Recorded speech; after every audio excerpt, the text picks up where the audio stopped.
J'ai grandi dans un petit village du Nord. Ce n'était pas un de ces charmants petits villages touristiques pittoresques. Presque personne en dehors du pays ne connaissait son existence. Je détestais cet endroit. C'était terne et isolé. La gare était à 50 km et la grande ville la plus proche était à 2 heures de route. Ma vie de famille n'était pas terrible non plus. Mes parents n'ont jamais pu me supporter. Je n'ai jamais pu comprendre pourquoi ils s'étaient mariés en premier lieu.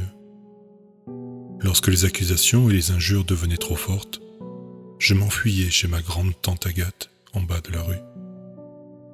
La grande-tante Agathe n'était pas parfaite, mais elle était toujours gentille avec moi. Même en tant qu'enfant, je pouvais sentir qu'elle n'était pas vraiment la bienvenue dans notre petite communauté. Elle n'avait presque jamais de visiteurs, et sa petite clôture était toujours pleine de graffitis grossiers, tagués par les ados du quartier. La décrire comme un peu folle aurait été un euphémisme. Sa maison contenait plein de choses. Le canapé était toujours rempli de coussins brodés à la main. Sa cuisine avait un grand service de porcelaine colorée. Les armoires étaient pleines de chutes de tissus, et le couloir était jonché de tas de livres. Elle collectionnait les animaux en porcelaine.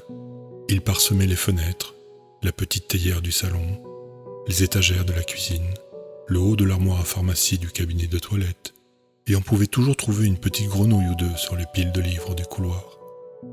Je l'aimais bien, cette grande-tante. J'ai de très bons souvenirs à m'asseoir dans la cuisine en désordre, après avoir poussé un tas de torchons de la chaise, et elle se mettait à me préparer une tasse de thé avec des petits beurres. La grande-tante Agathe faisait les meilleurs petits beurres. Elle s'assurait de badigeonner le dessus avec un jaune d'œuf pour qu'il soit parfaitement croustillant et doré. Nous nous asseyions dans la cuisine pour échanger des histoires d'horreur, tandis que le ciel s'assombrissait et que les ombres grandissaient. Comme je l'ai mentionné plus tôt, elle était absolument folle. Elle me racontait toutes ces histoires horribles de trolls dans les montagnes, de démons dans les maisons abandonnées et de sorcières dans les bois. Je n'étais pas un enfant ordinaire non plus. Je les absorbais et les répétais à mes camarades de classe, aux grandes dames de mes professeurs.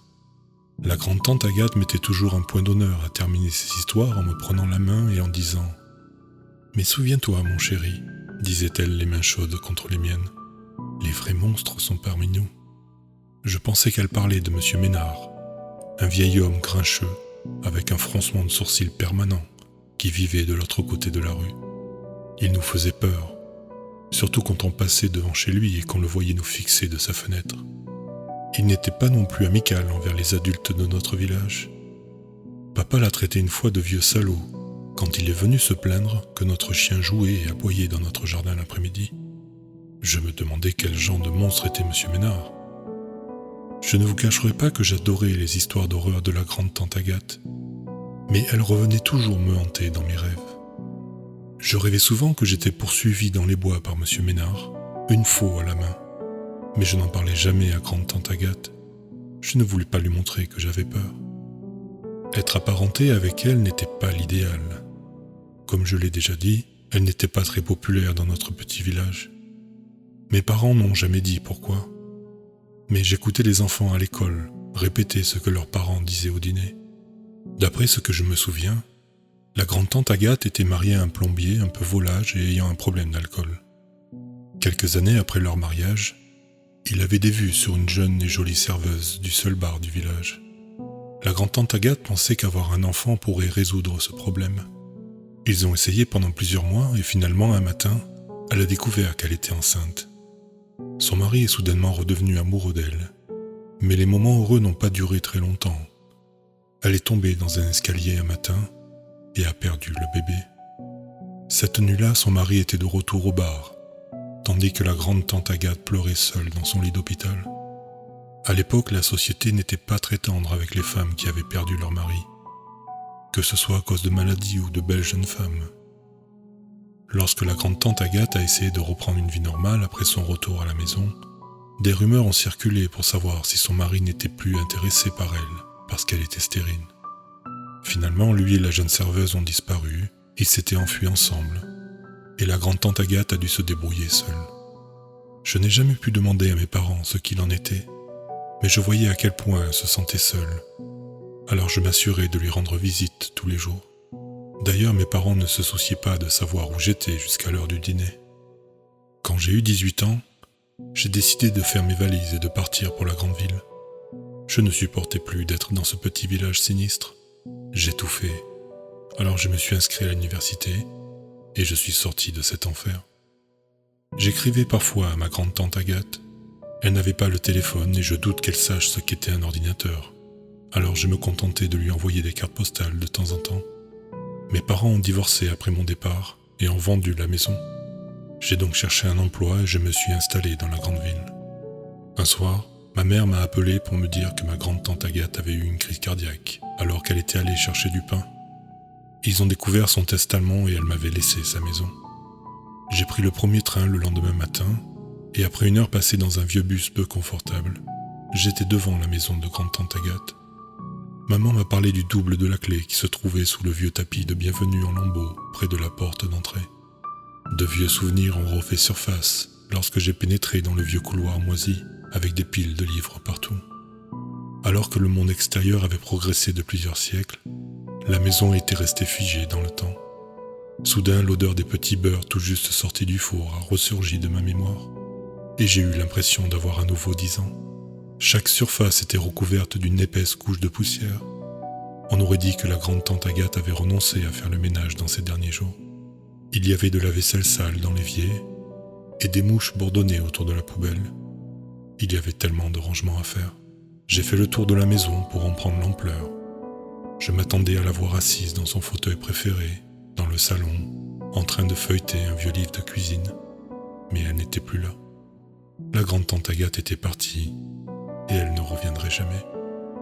Je me suis senti coupable en me rappelant que j'avais cessé de lui écrire, sauf à Noël et pour son anniversaire.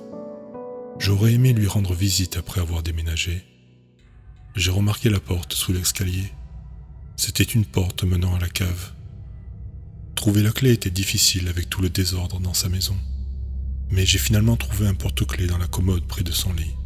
Après avoir essayé presque toutes les clés, j'en ai finalement trouvé une qui convenait. Un mur de poussière est tombé sur moi quand j'ai ouvert la porte. J'ai toussé, essayant de trouver un interrupteur sur le mur à côté de la porte. En l'allumant, une faible lueur a rempli la cave. J'ai descendu les escaliers branlants. Il y avait des cartons empilés jusqu'au plafond, des meubles cassés, des journaux, des serviettes sales et des draps poussiéreux, et toutes sortes d'objets inutiles. Mes yeux me piquaient et j'avais l'impression que mon nez était en feu. J'ai décidé de monter à l'étage. Au moment où j'allais me retourner, quelque chose a attiré le coin de mon œil.